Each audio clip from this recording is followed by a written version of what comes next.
Good morning बच्चों and good evening friends. आज class फिर शुरू कर रहे हैं क्लास 8 मैथ। क्या चल रहा है भाई? क्लास 8 मैथ चैप्टर 1 परिमेय संख्याएं क्लास 2। आज आज हमारा क्या है? आज हमारा क्लास 2 है। हम लोग कल क्या पढ़े थे क्लास में? क्लास 1 में पढ़े थे हम लोग प्राकृतिक संख्या, फिर पढ़े थे हम लोग पूर्ण संख्या, फिर हम लोग पढ़े थे पूर्णांक संख्या, फिर हम लोग पढ़े थे परिमेय संख्या, फिर धनात्मक परिमेय संख्या, फिर ऋणात्मक परिमेय संख्या और क्या बोलते हैं उसको, फिर ऋणात्मक परिमेय संख्या। हम लोग इतना पढ़े थे। तो आप लोग को उम्मीद है कि आप लोग को समझ में आया होगा।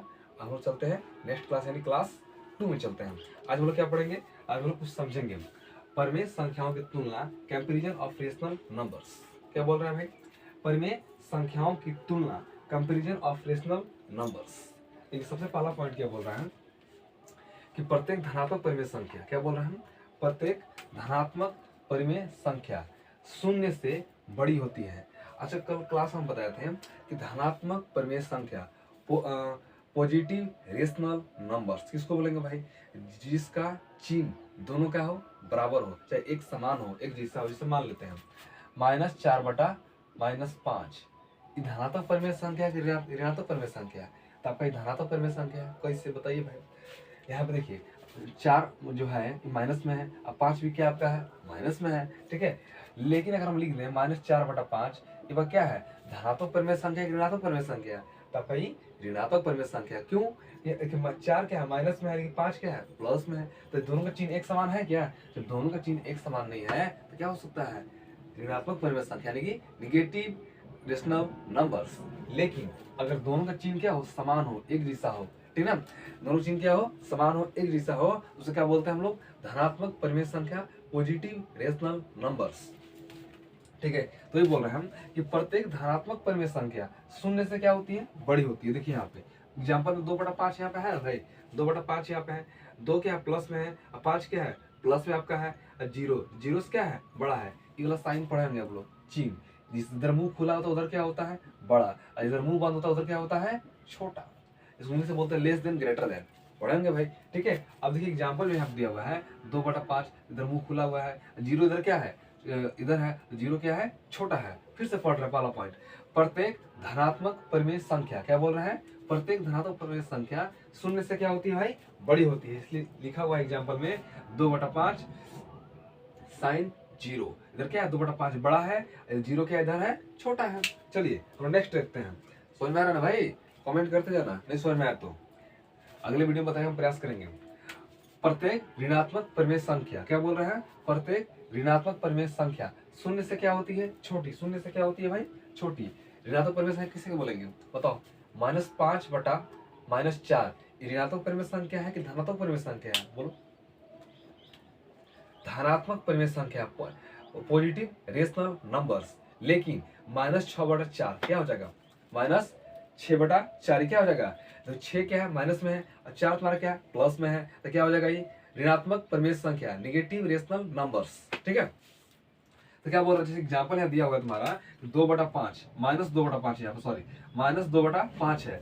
अब ये ऋणात्मक परिमेय संख्या है कि धनात्मक परिमेय संख्या है? तो ये तुम्हारा ऋणात्मक परिमेय संख्या है। -2/5 साइन जीरो। अब देखो जीरो तरफ मुंह खुला हुआ है, इधर जीरो क्या है? बड़ा है, इधर क्या है? छोटा है। तो जो भी ऋणात्मक परिमेय संख्या रहेगा, ऋणात्मक परिमेय संख्या, निगेटिव रेशनल नंबर्स, ठीक है, वो तुम्हारा क्या रहेगा? छोटा रहेगा। किससे? जीरो से। अगला पॉइंट, एक हो गया, दो हो गया, तीसरा देखते हैं हम लोग। प्रत्येक धनात्मक परिमेय संख्या प्रत्येक ऋणात्मक परिमेय संख्या से क्या होती है? बड़ी होती है। जैसे एग्जाम्पल यहाँ दिया हुआ है 2/5, और फिर एग्जाम्पल दिया हुआ है -2/5। ये तुम्हारा क्या हो गया? ये तुम्हारा हो गया धनात्मक परिमेय संख्या, धनात्मक परिमेय संख्या। ये तुम्हारा क्या हो गया? ये तुम्हारा हो गया ऋणात्मक परिमेय संख्या। तो ऋणात्मक परिमेय संख्या से क्या है तुम्हारा? धनात्मक परिमेय संख्या बड़ा है। कौन? -2/5 से 2/5 क्या है? बड़ा है। क्यों है? क्योंकि धनात्मक परिमेय संख्या क्या होता है? ऋणात्मक परिमेय संख्या से बड़ा होता है। ठीक है, तो हम क्या बोला? मैं बोला था एक क्लास सबसे पहले क्या करेंगे हम लोग? कॉन्सेप्ट। क्या समझेंगे हम लोग? सबसे पहले चैप्टर का कॉन्सेप्ट समझेंगे। दूसरा क्या समझेंगे हम लोग? एग्जाम्पल। और तीसरा फिर एक्सरसाइज पे हम लोग आएंगे। और देखिए डायरेक्ट अगर हम लोग एक्सरसाइज पे आए ना तो समझ में तो आएगा नहीं, बस सवाल सोल्व कर लिए। जैसे नहीं होता है टिस्नी गली पढ़े, टिस्नी गली पढ़े आप, एक्सरसाइज 1.1 लिखे सर, लिखे और सवाल सोल्व करना शुरू कर दिए, और घर जाकर पिता खबर रखा गया, क्या फायदा उसको भैया? उसका फायदा है? तो फायदा नहीं है। तो मैथ में क्लियर कट जान लो बाबू एक बार में, जब तक मैथ का रिवीजन नहीं करोगे मैथ नहीं आएगा। हम कितना बढ़िया से पढ़ा दें, कितना समझा दें, क्लास में हाँ सर समझ में आ गया। लेकिन अगर तुम घर मैथ का रिवीजन नहीं किया, फिर से मैथ का बनाया नहीं, फिर सोल्व नहीं किया, तो मैथ तुम्हारा नहीं है, वो हमारे है। तुम्हारा कब होगा? जब तुम रिवीजन करेगा। इसलिए मैथ में रिवीजन करना। साइंस में तनी रट लोगे भाई, एसएसटी में रट लोगे, इंग्लिश में रट लोगे, मैथ कितना रटोगे? मैथ रटने चीजें नहीं है, बार बार उसको बनाओ। मैथ को बार बार सोल्व करना पड़ता है। एक क्या करो, फिर रफ कॉपी बनाओ, जैसे मैं पढ़ा रहा हूँ मैं यहाँ पे, तो रफ कॉपी बनाओ, उसमें लिख लो। और फिर क्या करो, नोट कॉपी बनाओ।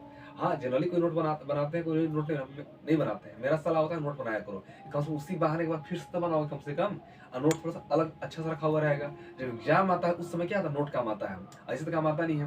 ठीक है, तो सबसे पहला क्लास में पढ़ते तो रफ कॉपी, फिर नोट बनाया करो, और फिर नोट को साइड में रखो, और फिर अपने से बुक लेकर के सोल्व करना शुरू करो। और सोल्व में कहीं नहीं बुझा रहा है, नोट निकाल खटक के देख लो, और नहीं बुझा रहा सर से पूछ लो। लेकिन मैथ को बार बार सोल्व करो, मैथ को बार बार सोल्व करोगे तो ठीक रहेगा।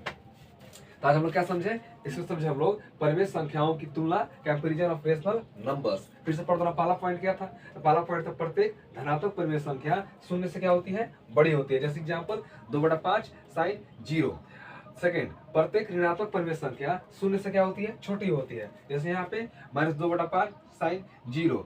अब पहले बताया है इस साइन में क्या होता है, जिधर मुंह खुला होता है वो क्या होता है? बड़ा होता है, जिधर मुंह बंद होता है उधर क्या होता है? वो छोटा होता है। तीसरा, प्रत्येक धनात्मक परिमेय संख्या प्रत्येक ऋणात्मक परिमेय संख्या से क्या होती है? बड़ी होती है। एग्जांपल में 2/5 और फिर -2/5। ठीक है, हम लोग आज कॉन्सेप्ट समझ लिए। तो क्लास में क्या क्या समझे हम लोग? सबसे पहले समझे हम लोग प्राकृतिक संख्या, फिर क्या समझे हम लोग? पूर्ण संख्या। अब पता इंग्लिश बोले थे थोड़ा याद रखने के लिए, तब प्राकृतिक संख्या क्या बोलेंगे? प्राकृतिक संख्या को बोलेंगे हम लोग नेचुरल नंबर्स। प्राकृतिक संख्याएं नेचुरल नंबर्स, अप्राकृतिक संख्या नेचुरल नंबर।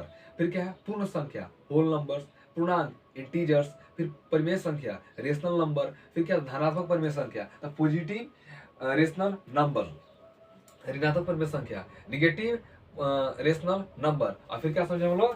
परिमेय संख्याओं की तुलना, कंपैरिजन ऑफ रेशनल नंबर्स। ठीक है, परिमेय संख्याओं की तुलना the comparison of rational numbers. अब हम लोग आते हैं एग्जांपल पे, और एग्जांपल सोल्व कर लेंगे। लड़कन को लगता है ना, चाहे कुछ लड़कन को ही लगता है, विद्यार्थी लोग को लगता है ये एग्जांपल बना के देने की क्या सोल्व करें? नहीं बाबू, सोल्व करो पहले इसको। वो बताया किसी से सोल्व करना, मैं खुद पढ़ाता हूँ। अगर मान लो मैं कहीं फंसता हूँ तो सबसे पहले एग्जांपल देता हूँ, एग्जांपल में कैसे कैसे बनाया है, तो आप जाके एक्सरसाइज पाते हैं। एग्जाम्पल बढ़िया समझना चाहिए। ठीक है, कई बार तो एग्जाम्पल से क्वेश्चन आता है, कई बार एग्जाम्पल से क्वेश्चन आता है। चलो देखते हैं आगे।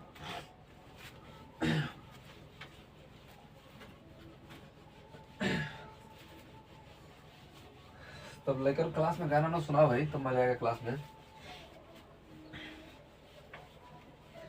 कि तेरे बिना मेरा जीवन कैसे चले। मैं गाना गाता हूँ इसलिए गाना गाऊंगा थोड़ा थोड़ा। ठीक है, चलिए हम लोग देखते हैं उदाहरण एक।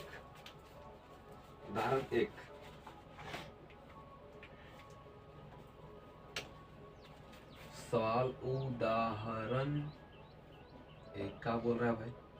उदाहरण एक, 3/-4 और 3/4 और -5/6 में से कौन सी संख्या बड़ी है?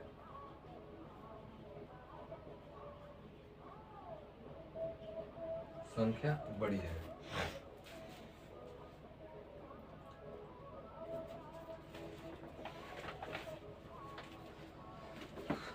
रुकना भाई 1 मिनट थोड़ा।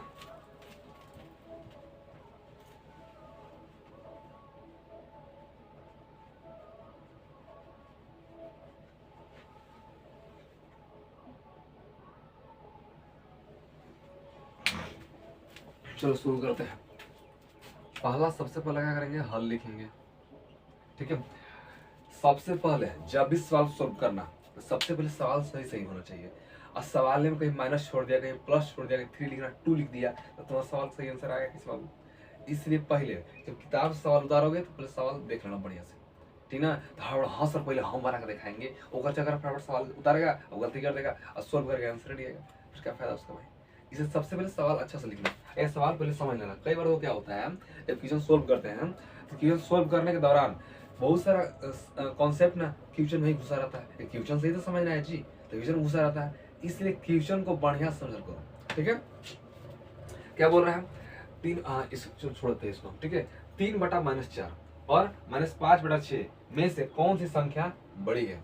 क्या बोल रहे हैं, 3/-4 और -5/6 में से कौन सी संख्या बड़ी है, ये समझना है।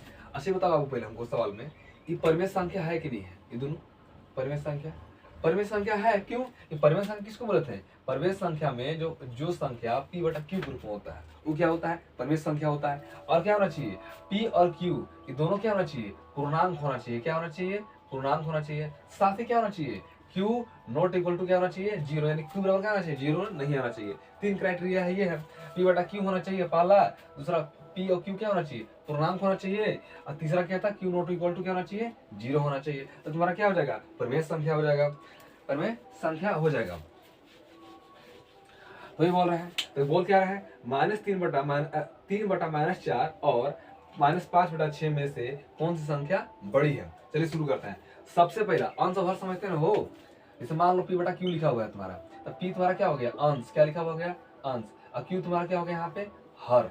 ये मुझे पता होना चाहिए। तो सबसे पहले करेंगे क्या चीज, जो भी परिमेय संख्या दिया हुआ है, रेशनल नंबर जो भी दिया, रेशनल नंबर्स जो भी दिया हुआ है, सबसे पहले क्या करना है, जो हर दिया हुआ है नीचे, बट्टा के नीचे दिया हुआ है, उसको सबसे पहले एलसीएम क्या निकालेंगे? एलसीएम, लसा क्या निकालेंगे? एलसीएम। ठीक है, लसा निकालेंगे। तो बोल क्या रहा है भाई, 4 और माइनस और प्लस से कोई मतलब नहीं है, डायरेक्ट लिखना है हम लोग, एलसीएम निकालना है।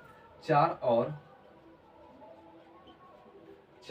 6 का लसा, 4 और 6 का लसा, और हल लिख के थोड़ा बढ़िया सोल्व करना। ठीक है, बिना हल लिखे सवाल सोल्व नहीं करना है। पहले बोल रहे हैं कि मैथ में क्या होता है, हल लिखना, लास्ट में आंसर लिखना बहुत इंपॉर्टेंट होता है ये सब। 4 और 6, 2 हो गया, 3, फिर लगेगा नहीं, 2 गुना 3 गुना 3 गुना 6, 6 दूनी 12, 6 दूनी कितना हो गया? 12। एलसीएम निकालें, एलसीएम कितना आया? 4 6 का एलसीएम कितना आया भाई? 12। क्या हो गया? 12।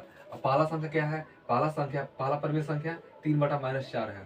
3/-4 बराबर, ठीक है, 3 गुना -4। अब देखो हमेशा याद रखना, हम लसा क्यों निकालें, लसा हम क्यों निकालें? ठीक है, तो लसा हम इसलिए निकालें, ठीक है, जो एलसीएम इसलिए निकालें कि हर को पहले बराबर करना है, हर को पहले बराबर करना है। जब हर को हम लोग बराबर कर लेंगे, जैसे कहने मतलब है ये दोनों हर को हम बराबर कर लेंगे, तो फिर क्या बचेगा कंपैरिजन करने के लिए? 3 और 5 बचेगा, 3 और -5 बचेगा। तो सबसे पहले हर को बराबर करने के लिए क्या करते हैं हम? एलसीएम निकालते हैं, लसा निकालते हैं। अब कहने मतलब क्या है, 12 यहाँ पाया तो 12 करना क्या है भाई? तो 3/4 में 3 तुम्हारा क्या हो गया? अंश हो गया। 4 तुम्हारा क्या हो गया? हर हो गया।